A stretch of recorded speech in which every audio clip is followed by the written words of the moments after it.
Hello দুষ্টু মিষ্টি দিদি ভাইরা, শুভ দুপুর। তো আজকে কি রান্না করব তোমাদেরকে আমি সম্পূর্ণ দেখাবো। তো দেখো, এগুলো হলো কই মাছ, ছোট ছোট ছোট ছোট বাচ্চা কই মাছ আমি নুন হলুদ দিয়ে মেখে রেখেছি। তো আমি এখন কই মাছটা একটু ভাজবো, তেলটা আমার গরম হবে, কই মাছের ঝাল করব। তো এর সঙ্গে আলু আলু আছে। তোমার তেলটা একটু ভালো করে গরম হবে। তো তেলটা আমার খুব সুন্দর গরম হয়ে গেছে, দেখতে পেয়েছো, ধুয়ে উঠছে। আমি এক এক করে মাছ ভাজবো।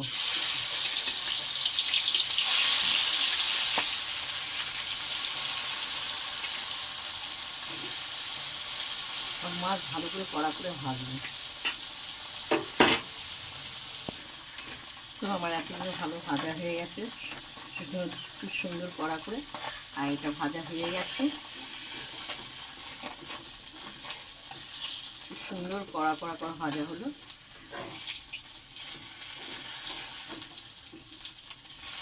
তো তোমাদেরকে অনেকবার আমি কই তেল করে দেখালাম।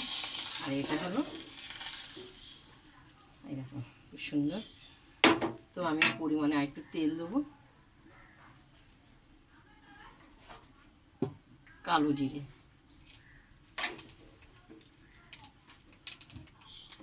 তো কালো জিরে ফোড়ন দেওয়া হয়েছে। এবার কাঁচা লঙ্কা আদা তেলে দেবো। তো হলুদ দেবো পরিমাণে পরিমাণে একটু, স্বাদ মতন নুন। এরপর আমি কষাবো ভালো করে।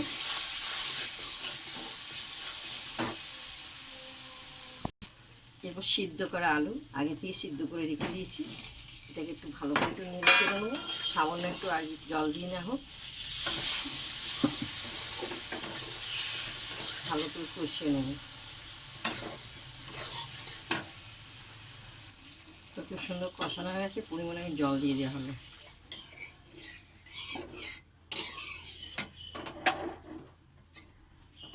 এরপর মাছগুলো আমি দিয়ে দেবো।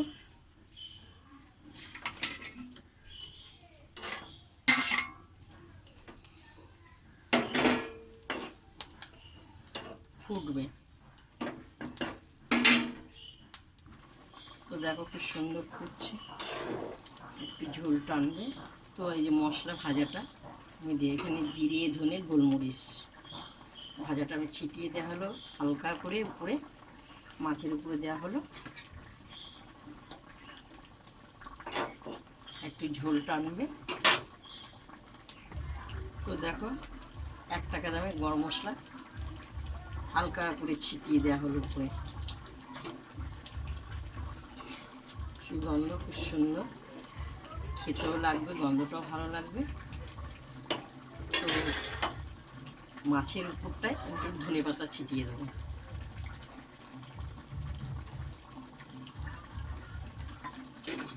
তো আমার রান্নাটা, মাছের তরকারিটা হয়ে গেছে। এরপর আমি থালায় ঢালবো।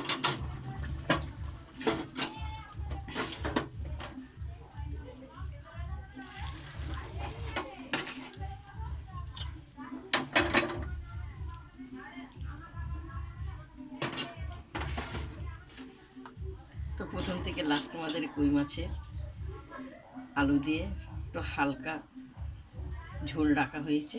তা তোমাদের যদি ভালো লাগে তোমরা লাইক দিও, শেয়ার করো, কমেন্ট করে জানাবে। এভাবে তোমরা কারা কারা খাও তোমরা অবশ্যই লিখে পাঠাবে। শুভ দুপুর।